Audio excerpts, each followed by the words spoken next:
Well, hey everybody, and I'm glad you're with me here today. I'm getting set to answer your questions. Just want to let you know um, that I want to remind you about Car Cost Canada. Car Cost Canada, the sponsor of the channel. If you're looking for a new car and you want to find out what the dealer paid for the car, that's pretty powerful stuff. Sign up at Car Cost Canada. Use the promo code MotorMouth. That's the name of the channel, and you get extra searches included. Okay, so it doesn't cost you anything. And now that we're into June, we're going to start to see some incentives. Now, there are certainly going to be some interesting times ahead for the car industry. The car industry sales have gone down, but in the month of May, sales were down around 40% in the Canadian marketplace, which is way better than a lot of people had anticipated. Now, keep in mind, this is the key buying season for cars. Just like houses, the spring market is vitally important. So the fact that it wasn't down like 70 or 80% is certainly encouraging. What's happened though is that used car prices are dropping really quite quickly. The vehicles that are dropping the fastest in the used market here in Canada are utility vehicles. Now go figure, you would think it would be, not utilities, because that's what everybody buys. But it's small and subcompact utilities, and small and subcompact premium utilities are dropping the fastest. The vehicles that are holding up the best, full-size pickup trucks, and also entry-level luxury sedans. Think 3 Series, A4, stuff like that. So it's going to be interesting to see over the next little while where we land with this kind of stuff. All right. Oh, by the way, the Lexus IS is coming on June the 9th. What's the date today? The 4th. Yeah, so 5 more days we're going to get more information on the all-new Lexus IS. Okay, by the way, oh yeah, before we do that, we only have 2 pictures, just 2 pictures. So the first one is from Don Collier, who sent in a picture. In the background. You see his Hellcat, which is so cool that he's got a Hellcat. And he just picked up this all-new top-of-the-line Hyundai Palisade. He said he test drove both the Highlander and the Palisade back-to-back on the same roads, and he came away impressed to the point where he put his money down and purchased the Palisade over the brand new Highlander. In fact, he waited for 6 months for the new Highlander to arrive to make sure he could try it. So that says something for Hyundai. And next is, I think, a cool shot. This Darcy sent this in. I'm not sure when this was taken, but he had a snowstorm coming in. Oh, someone's at the door. I'll come back to you in just a second. Come on in. Oh, it's Christmas. Thank you, Jack. You want to say hi to everybody? Pop your head in there. You too, yeah. Hi, everyone. You didn't take a sip, did you? I did not. Okay, Just see ya. had to open it for you. Cheers, Jack. Thank you. That's a subscriber sip. If you are new to the channel, if you haven't subscribed, when I take a sip, you subscribe. Oh, here's Darcy's picture again. Let's go back to that. So he woke up and he saw that, I guess there was a north wind had blown the snow against the side of the car, and he started to clear the snow off, and then he realized that would make a cool picture. It would have been really cool if he hadn't touched the snow on the side, but cool car. The fact it's white too. So I wonder where that was taken. He didn't tell me. All right. Now on to the questions. Yeah, so Lexus IS, we mentioned that. All right, the first one is there any car you regret buying? No, I'm pretty good with my cars. I kind of buy cars that are maybe not totally different, but I like to buy cars that hold their value. And the one car I bought did not hold its value, and that was a 7 Series BMW. It was an E38 BMW 740i S, a sport model. And I learned the hard way that the bigger they are, the harder they fall, meaning the bigger the sedan, the quicker they depreciate. And that car, when I owned it, was depreciating at about $1,000 a month. And I kept it for just over a year, and then I got rid of it. Mr. Viasan, Zach, I've been following you since 2015 when I started shopping for my first car. I was never into cars before that and landed on your channel. I've come to have an appreciation for cars because of you. Well, that's sweet. Thank you very much. That's nice of you to say. Kaylin is saying, looking to buy a Lexus IS 350 all-wheel drive, maybe the 2021 model. Any thoughts? Well, let's wait to see what it looks like. So it's going to be next week we're going to get a chance to see the Lexus IS. So I always stress this. When a brand new model is coming in, when there's something new that's just about to arrive, for example, like the 4 Series, I didn't put the picture up here, but I just did a video of the all-new 4 Series that's coming. I found out, by the way, from BMW, it's coming in October. So you can decide, am I going to buy the last of the old one or get the all-new one? And this is a perfect example for you. When we see the new Lexus IS, you can wait to get the newest, the latest, and the greatest, or you can get a better deal and save money. So I always ask the question, are you motivated by buying the newest and the greatest, or are you motivated by saving some money? And I'm guessing as we head through the next year or so, with the economy the way it is, a lot of people are going to be motivated by the deal. We'll have to wait and see. Derek says, hello from Sarnia. Well, hello back. My neighbor Pete across the street grew up in Sarnia. His dad worked for 3M, I believe, as a scientist. Oh yeah, someone says, I think he regretted the BMW M6 because of maintenance cost. Well, I didn't regret owning the BMW M6. So I had an 88 M6, was the final year for that car. It was one of only 35 sold in Canada. I never regretted owning it. It was just expensive to keep running. And the interesting thing is, for what I paid for the car and what I sold it for, I didn't really lose that much money. It went down, but I didn't lose that much. Hi, Zach. Enjoying a Stella Artois while listening to your show and painting. How cool is that? Are you being like artistic painting, or are you just painting a room? Cheers from Marcel. Well, I'll say cheers to that. Oh, by the way, if you want to get your question answered, you can do the super chat where you type in, there's a little $sign. You can click on that and get a contribution through to the channel, but also make sure you get your question answered. All right.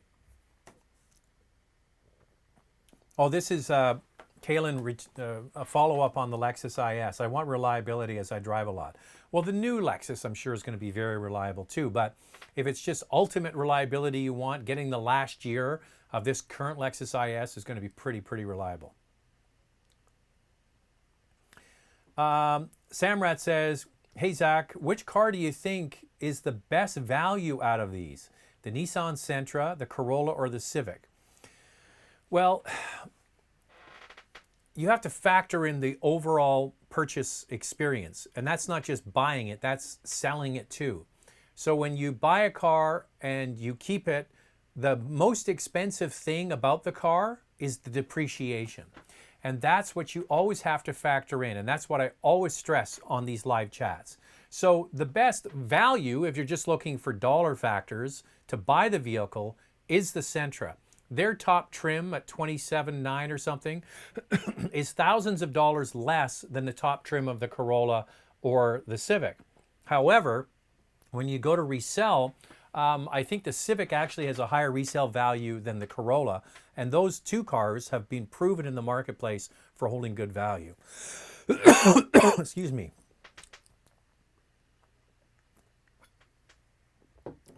So if you're just looking for the cheapest to buy and the most bang for your buck today, it would be Sentra. What do you think of the Jaguar F-Pace? It's a beautiful car. What's not to like about it? The only problem I have with the F-Pace is that the interior doesn't look as good as many of the other import manufacturers' interiors. They kind of cheaped out on the interior, but I do like the look of the car, and I don't mind the way it drives. Kaylin says, seems like a lot of horror stories with Germans after 5 years of ownership. Well, that's not entirely true. There's probably plenty of people that have had bad experiences with German cars, but there's probably others like myself.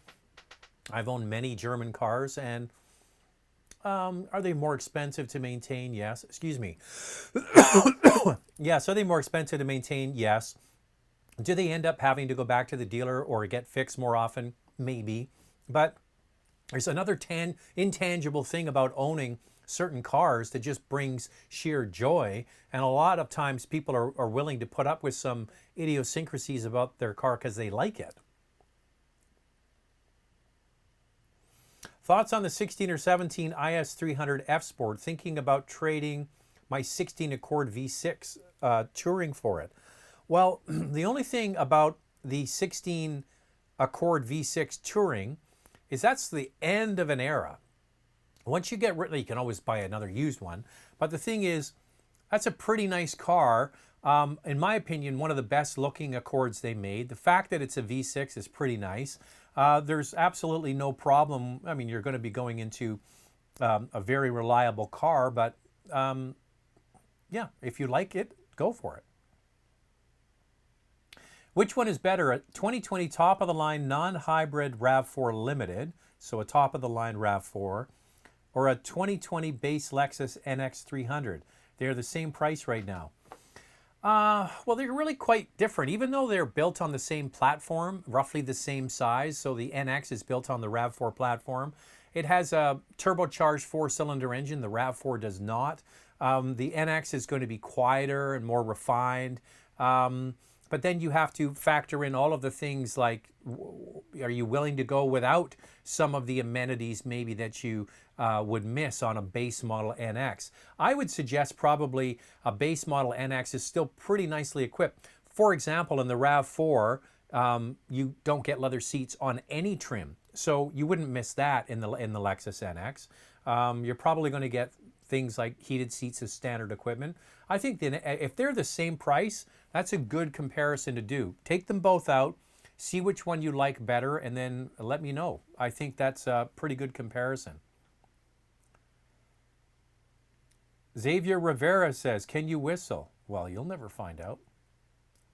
All I can say is I've been to Whistler. Zach, do you think legacy car brands like Toyota and Honda will ever stop resting on their history and actually compete with Hyundai and Kia? Well, that's a bit of a silly question.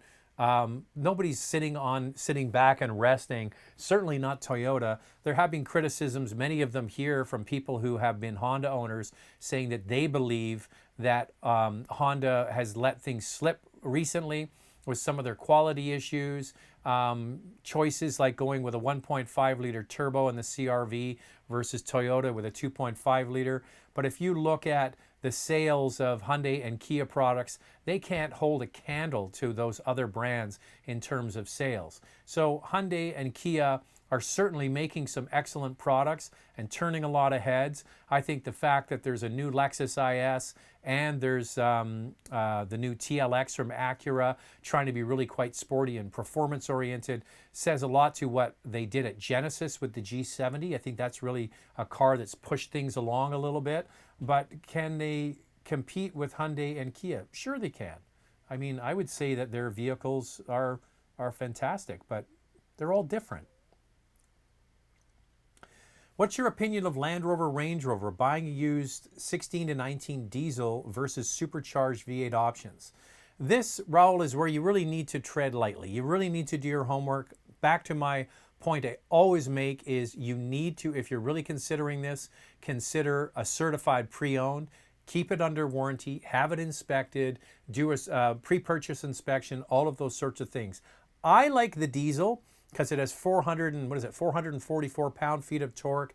It really is a great engine because that's what you use is torque from stoplight to stoplight in the city. Great on gas. These are big, heavy vehicles, so much better on fuel. The supercharged V8 is a pig on gas, absolute pig on gas. So that's what I would say is if you really like them, consider making sure it's under warranty. Now, people that own Range Rovers absolutely love them. A lot of people love the command seating position, the low dash, great outward visibility. And whenever you drive one, you go, I get it. I get why people like it. Is there a new 2021 Honda Civic we can expect? I don't know when it's coming, but there will be something coming. There's always something new coming. Here's the thing is, I don't have an inside line on the exact date on these things. And whenever you ask a car manufacturer, when is something coming? Most of them say, we don't speak about future products. And they just shut it down there. You'll start to see spy shots. That's your best indication about when a new vehicle is coming. Like type in Honda Civic spy pictures. And when you start to see spy pictures of camoed cars in the desert or wherever, then you know something is coming, okay? That's your best way to know.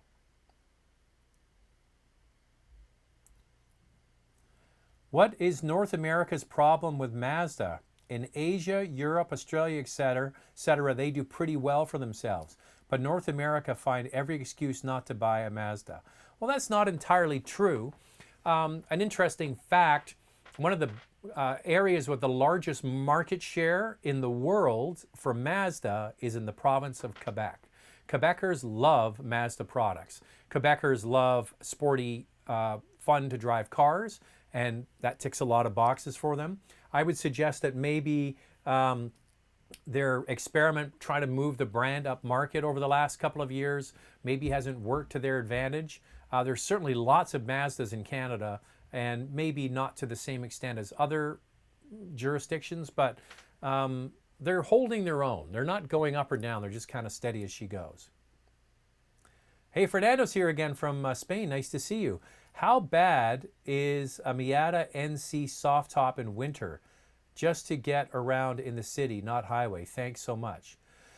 You know, last time I drove a Miata in the winter, a soft. I think that, yeah, I mean, it's going to be probably not the best. I mean, any convertible that isn't triple lined is going to be chilly. I think that if you, I don't know, in a winter in Spain is very different than a winter in Canada. I think you'd probably be just fine. By the way, somebody just put up, and I appreciate that, beyond your threshold for perceptibility, just put up 67 watching, and I thanks for that, because I complained over the last few weeks that the dashboard at YouTube isn't working. Well, look at that. Now today it's working. So we have 109 people on board and only 43 likes. Smash the like button, and we'll see if we can get those balanced out, the same number of likes as people watching. Portuguese Water Dog, nice to see you here. Thoughts on an XC40 with Volvo making a commitment to hybrid electric? Would it be difficult to service and get parts in the future for non-hybrid Volvos? No. Here's one of the things I want you to know about the announcement that Volvo made about 2 years ago now, that by 2020, which is now, all of their vehicles would be hybrid or electric. Now, there is going to be a full electric XC40 coming. But when they say hybrid, they don't mean Toyota Prius kind of hybrid. What they mean is this very mild 48-volt hybrid system. So a couple of years ago, I'm not sure who was the developer of this 48-volt system, probably Bosch. So they have a battery, and then you can use the 48 volts that are generated from regenerative braking that powers the 48-volt system for all kinds of different things. Some brands use it for electric adjustment on the suspension. Other brands like Audi use it for safety features, but a lot of them are using it for fuel efficiency. So you might have heard of e-Torque. That's the FCA Ram pickup truck that has e-Torque. So they have instantaneous, at the launch, a little blast of electricity that goes through the alternator generator and gives the vehicle a little boost of torque. Now it's only for an instant, like fraction of a second. That's what they're talking about. So the fact is, Volvo is still selling gasoline-powered vehicles. They're four-cylinder turbos, they're supercharged and turbocharged four-cylinder engines, but now they have this bolted on, this 48-volt, very mild hybrid system. Okay, so don't be fooled into thinking it's a Prius-style hybrid. It isn't. And it was a bit slippery when they announced that, and everybody was gullible and fell for it. I actually did a segment on the national news in Canada talking about that. So that's really all it is. There's going to be plenty of gasoline engine vehicles available for a long time. Don't worry about that. Raj is here. Thanks for the live chat. I posted my question below. Thank you, Raj. Nice to see you. Cheers. I'll give you a cheers. And thanks for being a regular contributor. Do you think Canada has similar roads than America? Their highways definitely seem to be bigger. much bigger population. Their interstate highway system in the US is pretty impressive. Plus they have a higher speed limit at 70 miles an hour. So that's pretty good. You just have much more opportunity to drive across the United States. Across Canada, if you're going east to west, there's really one main highway and that's about it. Hey Zach, new Bronco is coming next month. How excited are you? Not particularly. I'll have to wait until I see it. I think it's a Bronco in name only. The Bronco is a body-on-frame truck, and I'll have to wait to see what this is all about.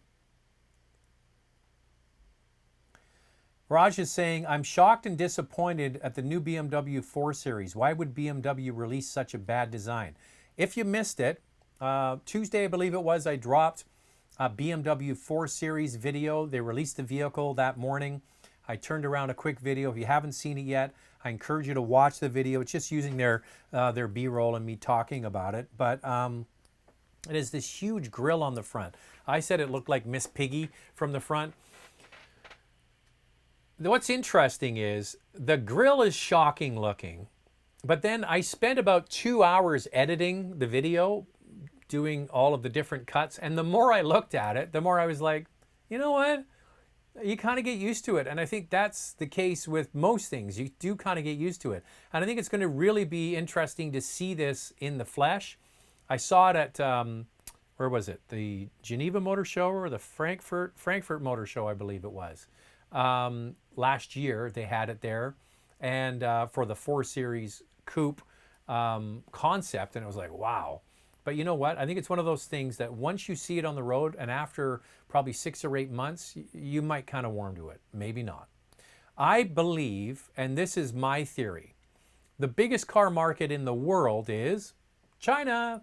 And I think that they're designing cars to Chinese tastes. And I think that that big, bold, this is a BMW grille, is maybe meant to resonate with that market. Vanilla Donut, nice handle. Hi Zach, recent subscriber. Glad to have found a Canadian reviewer. Where you been, brother? Have you seen the redesigned 2021 Santa Fe? I was surprised it wasn't a refresh. What are your thoughts? Well, from what I understand is that they haven't shown the full thing yet. They've just shown a sort of some images, not renders, but sort of sneak images of just the front. And I'm with you. And this is the one thing, back to the comment earlier about Hyundai and Kia, and can Toyota and Honda compete?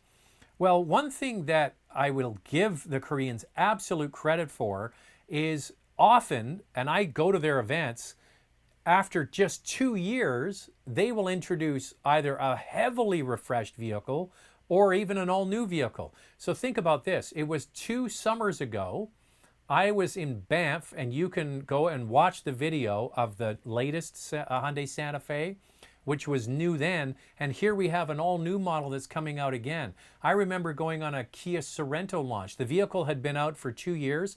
They changed the front, they changed the back, and they put a whole new interior in the car. So what I think that Hyundai and Kia are doing is pushing the car industry not back to the way it was in the 50s and 60s. Those of you who are too young to know this, back in those decades, there was a new model every year. So you get car people that go, oh, that's a 56 Thunderbird, that's a 1963 Cutlass, oh, it's a 69 Buick Skylark. You could tell each individual year was different than the previous one.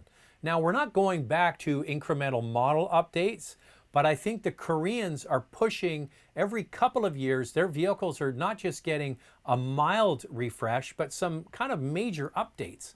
And that's what I think we're going to see with the Hyundai. So it's very interesting to see. What we are seeing with a lot of brands are incremental updates when it comes to electronics. But kudos to Hyundai and Kia for really moving things along quickly.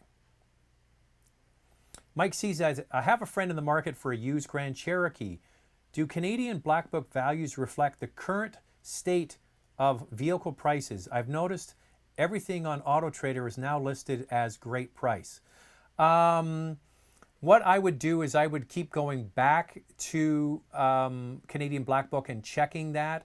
I would suggest that the reason why everything is great price on your looking on Trader is because they're, and it should show you on Trader as well if the price has been adjusted. So what I think is that dealers are sharpening their pencil. I picked up a Cadillac last week and I walked through the used. I always like to walk through the used department, and they had all brands. They weren't just General Motors vehicles, and everything was reduced. Every single thing was reduced.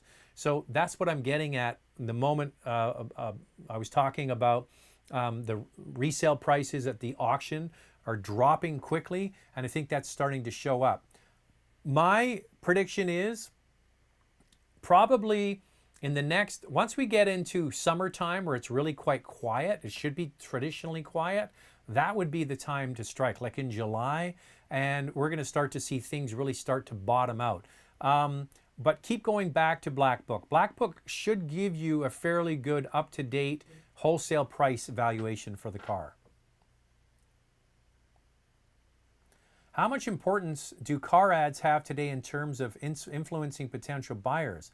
Advertise in the first place if I can follow unbiased advice from auto journalists like you, it carries more weight. Well, that's why these car companies have a PR department, right? So every car company has a marketing department. They're the ones that put ads together, whether you see them on YouTube or TV, magazines, newspaper, on the radio, whatever. They also have a PR department, and the PR department is the department that deals with people like me. So they get what they call earned coverage, meaning they don't pay for the coverage, they earn the coverage by lending me the car, inviting me to go to a car launch, all those sorts of things. So yes, you maybe are more in tune with following certain reviewers, watching certain videos, reading certain articles from people that you follow and respect. But maybe there's a lot of people that don't do that, or they're just casual observers of different cars. I truly believe that one of the best advertisements for a car is seeing it on the road. And sometimes I notice is when I do a launch of a car and it's brand new and nobody's seen it yet, the auto guys like us, we consume that information. But often, once the car has been out for 6 or 8 months and people have seen it at the gas station, they drive behind it in traffic, they go, what is that? That's when interest starts to pick up again. And that's where the marketers will also let people know that this vehicle is available. It all kind of works together. So he wrote back saying he's painting a room. I'm trying to remember what your name was, saying that he's having a beer and painting. I thought you were like our next Renoir. No, painting a room. I did that. All the things I've done around the house since COVID started. Painted my son's room. That was good. He actually helped me. I taught him how to cut into the corners. I never tape. I cut in. I'm pretty good at painting.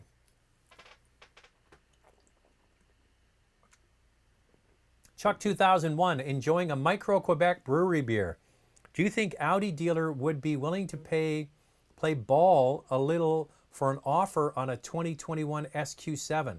Seems like the margins are important now. Now, Chuck, did you send me a note outside of the live show? One thing I would tell you is that, so for specialized vehicles like that, they're probably not going to get a lot of them, right? And you're going to have your best negotiating power when the vehicle is on the lot. If you're trying to negotiate a deal with them before and order the car, you don't really have as much leverage because they know you want it, right? So they're not going to give you an extra special deal. You're going to get the best deal if it's on their lot. Now, that doesn't always work because it might not be the color you want, might not be the interior you like, all those sorts of things. Now, you could go in and say to the dealer, hey, listen, I'm a buyer if you work with me on getting me a good deal. Back to the Car Cost Canada thing again. Find out what the real cost of the car is. So I would say try your luck. If they don't play ball and one comes in, then you can go in and give them a stink bid on it. Enjoying a Pelee Island Pinot Grigio. Well, there you go. Pelee Island, the southernmost point in Canada. You didn't think I knew that, did you? Zach, do you feel that cars are becoming more tech-focused and less focused on driving dynamics, thereby losing a bit of soul? Yes, absolutely. And I think that's what the public is demanding. I think that we get caught up as car guys and that everything has got to be performance oriented. No, the average consumer just wants a reliable, nice looking car that's comfortable, that's going to get them to work and take their kids to ballet practice, and they're going to be able to make phone calls and get a text from their mom and all that kind of stuff. That's what most people want in a car. There's a percentage of the marketplace that is more focused on how it handles, the power and all that kind of stuff. That's not the majority of people. The majority of people just want a car. I'm more obviously targeted at the fun factor and all those sorts of things, but that's why vehicles that are so kind of anonymous sell in such big numbers, because they're fulfilling the need for the vast majority of people, and they don't have any soul. Do those gadgets that connect Android Auto wirelessly to factor infotainment systems for real or a gimmick? I haven't yet to see one in person, so I really can't say. Oh, Cocking the Axle did a super chat. Cocking the Axle, nice to see you here. Upside down, happy face emoji. Cheers. So yes, I've seen on YouTube people with these Android Auto kits. But I don't really know anything about them. Which is the best, Volkswagen 8 or 7.5 in looking? Well, the Mark 8, you have to see it in real life. I would suggest that the Mark 7 looks pretty damn good. It's a nice looking cohesive design. I think in the GTI, and we're yet to see what the Golf R looks like with the Mark 8, look pretty neat the way they've integrated the lights. This is the base model here, but along the bottom, they've integrated these little sort of lights that are in behind a mesh screen. So all I can say is you have to wait until you see it in person. Pictures don't do it justice. This video, the Mark 8 Golf video I put out, I got a chance to drive it in December in Portugal. Mostly negative comments about the car. People don't like the way it looks. They don't like the interior. The car's for sale right now in Europe. But I got to tell you, when you see it in person, it does look better than it does in photographs. What do you think of the first gen RDX? It's always reminded me of a luxurious WRX. I never liked the RDX because of the laggy turbo. The first RDX I didn't think was that refined when it came to the turbocharged unit. They went away from that to the 6-cylinder, but that's my main memory of driving that car. Nancy Colpitz, nice to have you here. Nancy, thank you very much. And your husband's Brent. Well, say hi to Brent. I think you have a little daughter as well, don't you? Yeah, so Brent is a videographer and was one of the main guys for AutoGuide. So say hi to Brent. He's not a techie, so if he asks a question, I will have asked. Okay, nice to see you and say hello. When we went to Japan, not this last time, the time before, he came with us. It was good hanging out. Kevin Chen, hi Zach. Which would you prefer, a 19 WRX STI or a 19 M240, both manual, thank you? Well, this is the easiest question I've had in weeks. That is a no-brainer. BMW M240, hands down, one of the best cars you can buy, period. Buy it, enjoy it, have fun. Great car. So the Lexus GS and IS is merged into one vehicle, no more GS. From what I understand, the GS is still, I was on the website for Lexus, it's still available, but apparently that's the end of the GS when it's gone. If I take my car to my local German garage, okay. If I take my local German garage, will that service be reported on Carfax? Be able to check to see if there are any recalls or updates. Android Auto, I have a TTRS. So typically, I don't know if that small garage reports into Carfax. It's usually when you go to get a Carfax report, it's things like the car's gone through its emissions control. Here in British Columbia, it was called Air Care. They have one in Ontario. if it's gone into the dealership. So what you really need to do is to get all the recalls, the updates, and the technical service bulletins and things like an upgrade for Android Auto. I'm not sure if your dealer that this independent German shop will have that. You probably have to go to the dealer for that kind of stuff, which is why taking your vehicle back to the dealer, maybe not every time, but every once in a while, they have all of the diagnostic equipment and they have all of the updates, especially for electronics, that they can download into your computer. So if you're worried about that, it's probably not a bad idea to just take it in. You can just take it in for an oil change, which is not too expensive, and get them to check for any technical service bulletins, any updates, any warranty work that's covered. It isn't going to cost you anything. Oh, I see. Fernando says, hey, Zach, thank you so much for the answer concerning the Miata. I'm Spanish, but I live in Toronto. Anyway, thanks again. I really like your channel. Well, no problem. Yeah, I would say probably if you have a Miata in the winter in Toronto, it's probably going to be cold and the heater's going to take a while to warm up, but it will eventually warm up. It's a small space, right? A little car. Tech Pro with a super chat. Thank you. What are your thoughts on the first Gen R8 now? They are becoming way more affordable and looks like a great bang for the buck. They're 100,000 or less. I did not like at all the first sequential gearbox. What is it called? S-Tronic? Was it S-Tronic? What was it called? It was the sequential gearbox. It was basically, they went to a dual clutch eventually. This was just a one clutch system. So what would happen is it would be engaged and then it would disengage and then engage, and you had these big lurchy gear shifts. I didn't like that. If you're talking about a manual, then yeah, that's a totally different animal. But the first automatics in the R8 were not that good. And that's why later when they go to the sort of dual clutch setup, it's better. I say for a manual, yeah, it might be hard to find though. Like anything, you have to take it to a mechanic that knows that car to make sure that it's up to the job. But if it's a first gen automatic, no thank you.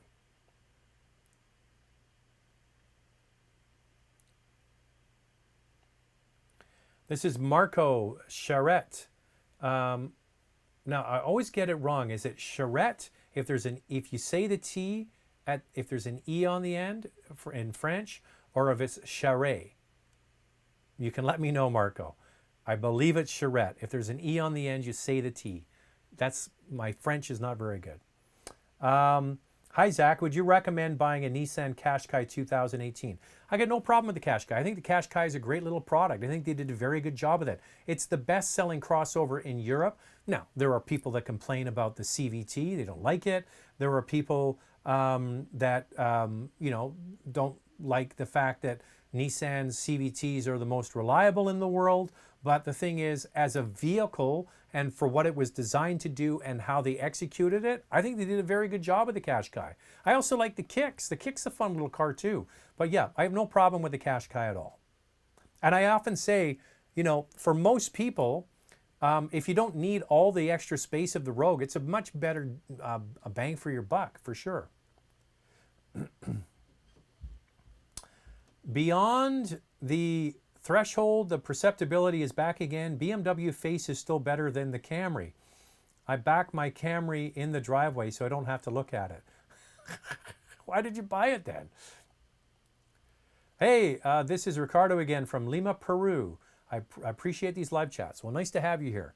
It's crazy, when I used to travel all the time, I used to think this is crazy that I can get on a plane in Vancouver and then I can have a meal, a nap on the plane, and wake up and be in Europe, and then be ready for dinner. It's like, it's crazy that can happen. And it's crazy that I can be here in Vancouver and you're in Lima, Peru, and you're watching this and it's all wireless. It's crazy how that works. It's mind-boggling.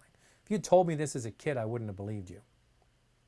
I can remember the very first time, not that long ago, I can remember the very first time I saw a BlackBerry. And the person said to me, oh, you get your email on it. And I was like, what? There's a device that you can be walking down the street and you can get an email in your pocket? That's crazy. That wasn't that long ago. That's less than 20 years ago. I think it's amazing how things have changed. Francisco says, hey, Zach, thanks for these live streams. Well, not a problem. I have brought it down to 2 a week. I actually got to tell you, going from 3 a week to 2 a week is really nice for me. Having that break from Thursday to Monday is really nice for me. You know, so I think the 2 times a week now, Monday evening and then Thursday evening, I think works best for me. Josh is back. Hey, Josh from Montreal.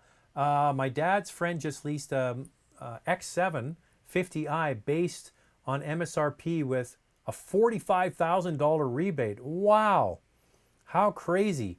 Lease was cheaper than an X5. Holy crap, that's amazing.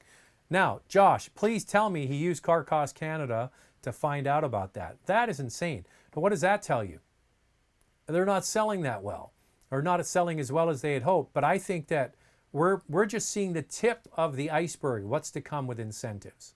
So most analysts are predicting that the car industry is going to be down sort of a minimum of 25%. So all of those factories that are making cars around the world, those cars still get spit out every day and they still get delivered to the dealers and they got to move these cars. And it's going to be very competitive. So yeah, 45 grand off an X7. Wow, that's incredible. It might be because, also because it's the 8-cylinder, not the 6-cylinder. Hey Zach, I don't know what to choose between a Subaru SUV or a Honda SUV. Well, Mark, can you please be more specific? Which ones? And then Jerome below that says, come on, dude, you got to be more specific. Thank you. What's the long-term effect or damage of Honda's oil dilution engine issue? And you know what? I did a video in the CRV and I called it delusion, and I was delusional. I don't know why I didn't say dilution, but anyway, you guys get the idea. What is the long-term effect? Well, I'm not a mechanic, so I really couldn't answer that. Put it this way, it's not good that it happens, and it's basically a fuel leaking past the piston rings and into the oil pan. I think it's an issue if you let it sit for too long, if you do more regular oil changes. From what I understand, Honda is offering that to people who have this to get more frequent oil changes. So that's what I would do. The 2 things that really affect this are short drives in cold weather. Okay, so if you only drive a short distance and it's cold, in Canada it's cold in the winter, and you don't drive and the engine doesn't get up to full operating speed, that seems to be the real determining factor. Jerome Levesque Boucher, did I say that right? I'm curious about Subaru's well-known oil consumption problems with the boxer engine. Did they solve it over the last few years? Are they still oil thirsty? I'm not sure about oil usage. The bigger problem they had were head gasket issues. But both of these questions actually are great for going to a web forum, and all you need to do is type in Subaru Forester web forum and you'll find, and all of the people that are on there own the cars and will have more specific answers for you. I'm a generalist. I know, I think I know a lot about a lot of different cars, but specific things about individual cars, some things I do, but not all of them. So look to other people, go and search it up for yourself and see what you can find out. C. Marquet says, which car do you have? We have 2 cars. We have a Cayenne, Porsche Cayenne, and a Toyota Tacoma. Moses is back. Honda CR-V or Subaru Forester? I prefer the Forester out of those 2 cars. Couple of things. Forester has got to be the most practical vehicle that was ever made. It's got big doors, they open up, easy to get in and out of, huge opening at the back, lots of cargo space. Both of them have a CVT. Both of them have that CVT-ness to them. The Forester probably handles a bit better with their new global platform that they built that vehicle on. Has standard all safety features, so does the CR-V. But go try them out. There's really, but also try out the RAV4 in that mix. I would throw the RAV4 in there just to switch things up and check it out, okay? Have you seen the Matt at CarWow running the Honda versus Ford versus Peugeot without engine oil? It's crazy the Ford and Peugeot died in less than 30 seconds while the Honda lasted 6 minutes. No, there you go. I didn't see it, but there you go. I mean, those are old videos. There've been videos around for years of, taking the oil out of an engine and seeing how long it'll run.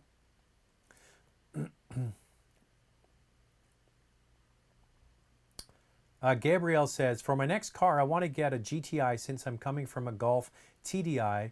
And what generation should I get for best handling? I would suggest, Gabrielle, if you are looking at the Mark 7 Golf, if you can get that, it's got the standard sport differential. It's got, a really nice platform. When they went to the new MQB platform, which is the Mark 7, so the current generation of GTI, and it's been out now for several years, so you don't have to buy, a 19 or 20. You can go back a few years, but that's the one I would get. Sia F says, is there no end to how big grills get? I'm with you. I mean, I always tease the gang at Lexus about their vehicles and how big their grills are. But yeah, there seems to be it's interesting though, because you think of Ram pickup truck, right? So they made the grills enormous on the Ram pickup truck. Then they came out with the new Ram and they made the grill small with small headlamps. And it really looks quite sleek and modern compared to the previous generation that had the huge grill. Now that gives them an opportunity to start all over again and then make it bigger and bigger and bigger. So maybe we'll see that. So all the huge grills, and then they'll go back to small with small headlamps, and then they'll start to grill them again. There's something about the design style. Walter De Silva is the head of Volkswagen Group Design, and he's the guy that came up with the big grill. That was his invention in 20 years ago with Audi cars. And when those first came out, I thought they looked ridiculous, and now they look commonplace. Zach, in your opinion, what are the top 3 ugliest cars on sale right now? Ugliest cars for sale right now? I'd have to really think about that. I'd have to think about that. I don't think there are really you guys all right in there. What do you think of the ugliest ones are? I'd have to think about it for a second. Hello from Vancouver. Thanks for the live videos. Well, thank you for being here.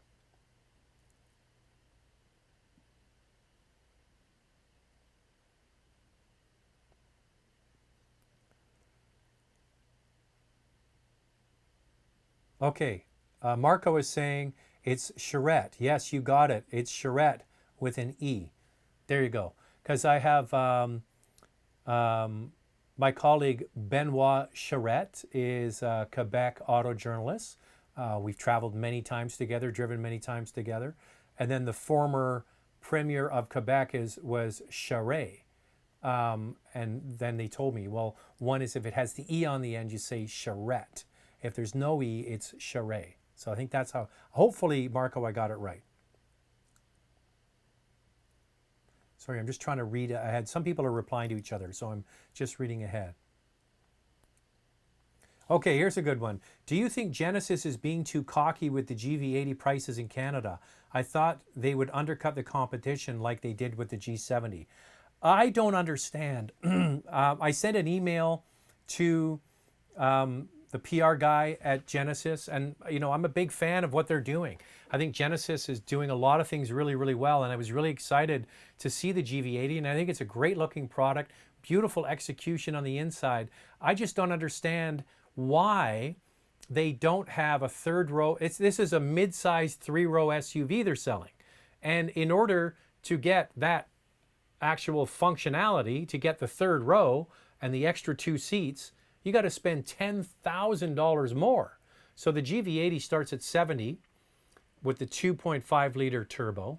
Then you go up to the preferred or premium or whatever it's called. It's $5,000 more. Okay, same engine, still no third row of seat. You want to get the third row of seat, you have to go up to their turbo 3.5 liter, which starts at $80,000 Canadian.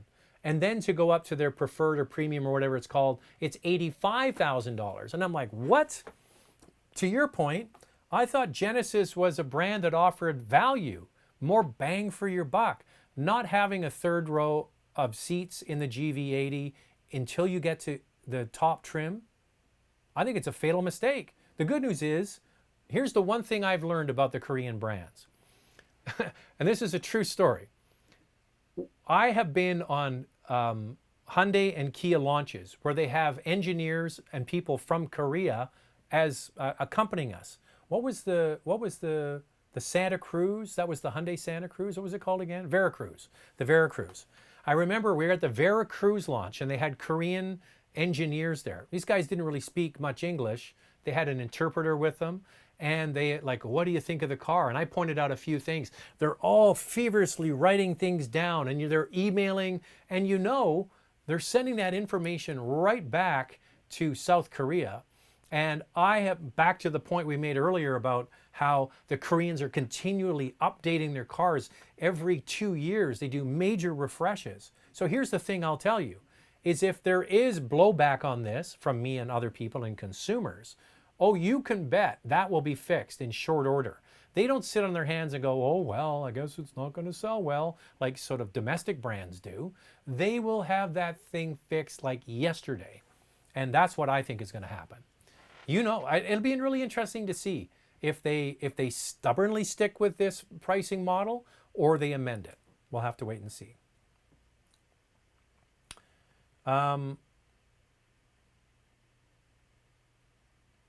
Hi Zach, what's the future of driving television now that you're with Motoring TV? I have no idea. I don't work there anymore. Wee Haggis is here. Hello, Wee Haggis. Nice to see you.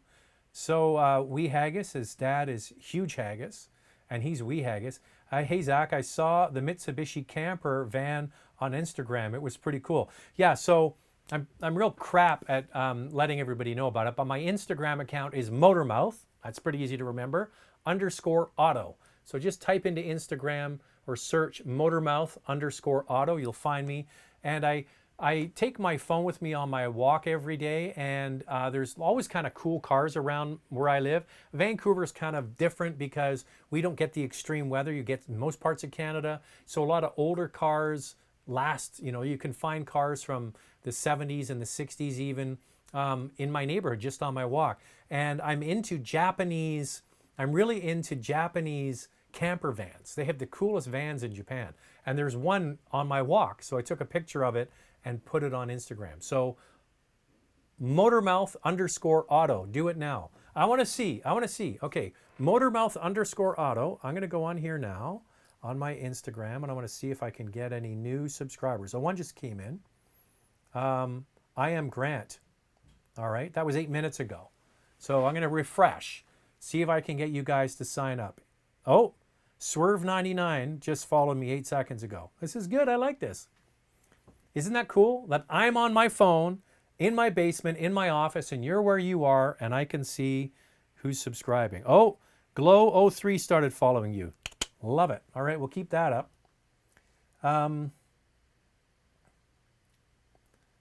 Let's see, where did it go here? It's jumping around on me. Let's say someone gave you 50 G's to buy your best new used sports car. What would it be? That's a good one, James. It would be I would try and get a 13 to 16 Boxster S. Be right around 50. It'd be pretty close to 50. Depends on the mileage. Is the old VW TDI still, I guess, worth getting? Any longevity or benefits compared to gas vehicles?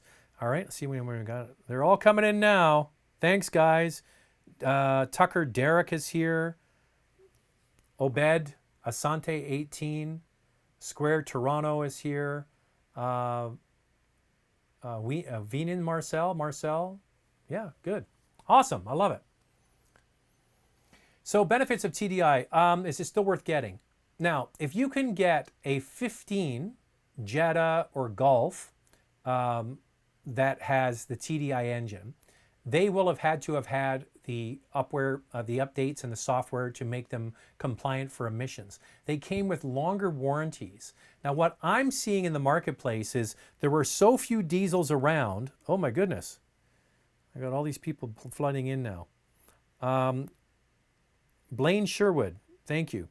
All these, there's still people that love diesels like me, and there's less and less of them around. So they're holding their value. So diesels will run a long, long time, especially if you do a lot of mileage, and they seem to hold their value pretty well. Plus you get great fuel economy. So if you're looking for a Volkswagen TDI, I would look for a 15. There's not a lot of them around, but that's what I would look for. Boyne Jerry, this is fun. I love it. Wee Haggis, thank you for the shout out on Instagram. If the old, if I'd only one car for the family of 4, what would it be?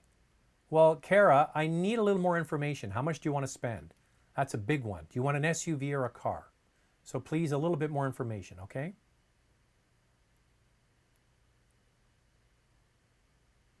(2020) CX-5 Signature or CR-V Touring?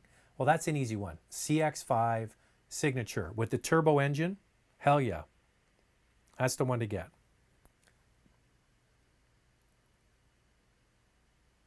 Ugliest car I can think of is the Kia Sportage. I would disagree with that.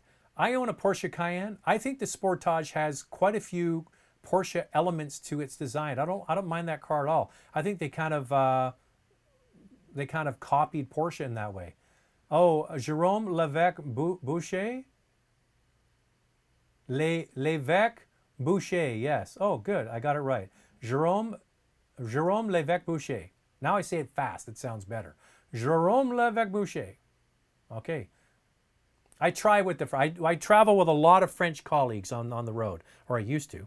I miss those guys. That's the one thing I miss is hanging out with my other auto journalist buddies. For example, my pal Richard Russell is in hospital in Halifax. Now I wouldn't see him anyway because he's in hospital. He's had a health scare, so he's in hospital. So hopefully Richard is on the mend. But yeah, it's funny because when you go to these car launches in Canada, it's, good portion are from Quebec, and then the rest are English Canada. And the guys from Quebec are good fun. We always get along with them really well. A lot of fun. There's some real characters with the Quebec guys, I tell you. I'm talking about you, Jacques Dehay. He's a character. My wife says, "Hi, hon, great show." There you go. I love it. Carmanalax started following me. So my wife's here saying, "Hi, hon, great show." Hi, hon. Oh, it's almost time to go. I can smell someone's upstairs making onions. Which do you prefer, the 2020 Hyundai Santa Fe or the VW Tiguan? They're quite different. I would suggest that if you're wanting the third row and you want that for $750, the Tiguan's pretty hard to go wrong with. It's very roomy in the back. Neither of these is the most dynamic to drive. I'd probably give the tip of the hat to the Santa Fe for interior, finish, but neither one of them is that exciting. So drive them both and see which one you like. But if it's based just on space, I think, especially if you use the third row, the Tiguan, there aren't that many vehicles like that. So motormouth_auto is where you'll find me. I'm a little obsessed with that now, so thank you. I'm going to do a couple more questions and then I'm going to jump off here because Andrea's making something smells good. This is a good question. Ricardo GP says, I noticed you always review cars fully loaded. Have you ever driven a base manual car and review? I don't get to choose the cars. Now, you're a car company and you want to put a car out for people to test drive. Are you going to give them a car with small wheels, nothing in it that we could complain about? Or are you going to give them the fully loaded one with the big wheels, the LED lights, the bigger screen, all of the features that everybody wants that we can talk about? Now, one of the reasons why that is because the cars look better, but also because we can then talk about all of the features. So instead of saying, well, This is the base model and it has a 7-inch head unit. You know, if we had the more expensive one, it would have an 8-inch head unit. Well, at least you can do the opposite. You can say this one's got the bigger screen and the base model has a smaller screen. So it's kind of helps us with show and tell. So if there's a feature or a benefit you have of a car, you can at least show it because you've got the top trim. Does that make sense? And if you were a car company, what would you give out? Would you give out the base model or would you give out something that actually looks the part? Ravi Shankar says, ugly car, Kia Soul. I would disagree with you on that. I think that's not a bad, I like the Soul. I think it's cool. All right, well, I think I got to the bottom of the list. I think that's pretty good. We did well, friends. And it's exactly an hour. So that's my cue to say I'm going to go and eat. I will see you on Monday. Yeah, twice a week now. Mondays and Thursdays at the same time. That's 8 p.m. Eastern, 5 p.m. Pacific. Don't forget to sign up to Car Cost Canada. Don't forget to go on Instagram, motormouth_auto. And the next video that's coming out is this, Cadillac XT6 on Saturday. We'll check in with you then. Have a great night. Bye now.